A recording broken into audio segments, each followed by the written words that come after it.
गुरुभ्यो नमः।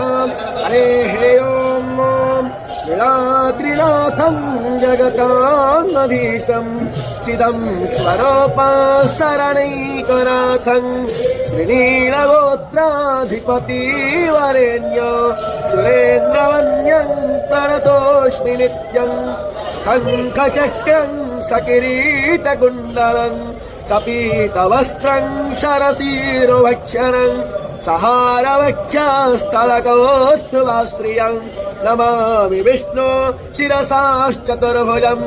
ॐ हरेः ॐ नेमाधोमत्पिन्मानः मा जीवहमस्मै यजमानाय धेहि ईड्यश्च शिवन्यश्च वाज